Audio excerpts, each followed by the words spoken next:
ഇടതുപക്ഷ സർക്കാരിന്റെ കാലഘട്ടത്തിൽ ഇവർ പറഞ്ഞ കപ്പിത്താൻ ഇല്ലെന്ന് പറഞ്ഞ കേരളത്തിൽ നവകേരള തീരത്തേക്ക് ആ കപ്പലിനെ അടുപ്പിക്കുമെന്ന് അന്ന് കഴിഞ്ഞ നിയമസഭയിൽ ഞാൻ പറഞ്ഞിരുന്നു സാർ.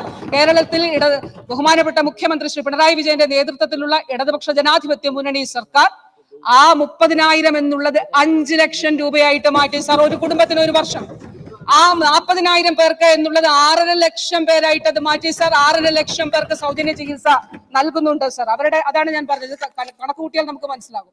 അവരുടെ കാലത്ത് 114 കോടിയായിരുന്നെങ്കിൽ ഇപ്പോ ഒരു വർഷം 1498 കോടി രൂപ. അവർ പറയുന്നല്ലോ സാർ 2000 രൂപ കുടിശ്ശിക ഉണ്ട്. 2000 കോടി രൂപ എങ്ങനെ? അപ്പൊ അവർ തന്നെ സമ്മതിക്കുകയാണ് അത്രയും രൂപയുടെ ചികിത്സ ആശുപത്രികളിലൂടെ ഈ നാട്ടിലെ സാധാരണക്കാരായിട്ടുള്ള ആളുകൾക്ക് നൽകിയിട്ടുണ്ട് എന്നുള്ളത്. സാർ, UDFന്റെ കാലത്ത് എത്ര ആശുപത്രികളിൽ NQS അക്രഡിറ്റേഷൻ ഉണ്ടായിരുന്നു സാർ? National quality accreditation 0. നമ്മുടെ കാലത്ത് 262 ആശുപത്രികളിൽ ഇപ്പോൾ നാഷണൽ ക്വാളിറ്റി അക്രഡിറ്റേഷൻ അത് സാധ്യമായിട്ടുണ്ട് സാർ. സാർ, ഇവിടെ അടുത്തത് സംസാരിച്ച ബഹുമാനപ്പെട്ട കടുത്തുരുത്തി അംഗം അദ്ദേഹം ഇവിടെ ഒരു കാര്യം പറയുകയുണ്ടായി. സാർ, എങ്ങനെയാണ് ഞാൻ എല്ലാ കാര്യങ്ങളും അവരുകൂടി ഇല്ലാത്തതുകൊണ്ട് ഞാൻ എല്ലാ കാര്യങ്ങളും പറയുന്നില്ല സാർ. സാർ, അദ്ദേഹം ഒരു കാര്യം, അദ്ദേഹത്തിന്റെ കടുത്തുരുത്തി നിയോജക മണ്ഡലത്തിലെ വളവൂരിലെ കാര്യം പറഞ്ഞല്ലോ. ITIയിൽ അവിടെ കോഴിക്കോട് സ്വദേശിയായിട്ടുള്ള ഒരു 17 വയസ്സുകാരൻ പഠിക്കുന്നുണ്ട് സാർ.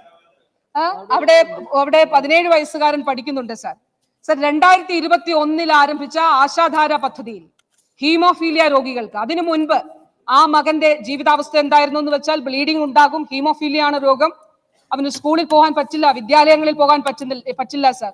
സാർ, ആദ്യമായി ഇടതുപക്ഷ ജനാധിപത്യ മുന്നണി സർക്കാർ പ്രതിരോധമായി മരുന്ന് കൊടുക്കാനായിട്ട് ആരംഭിച്ചു. അതിനു മുൻപ് സ്കൂളിൽ പോലും പോകാൻ കഴിയാതെ പഠനം മുടങ്ങിയ സാഹചര്യത്തിൽ നിന്ന് ഇന്ന് ഏറ്റവും നൂതനമായ ചികിത്സയായ എമിസുപാബ് എടുത്ത് മത്സര പരീക്ഷകൾ ജയിച്ചിട്ടാണ് അവൻ അവിടെ പഠിക്കുന്നത് സാർ.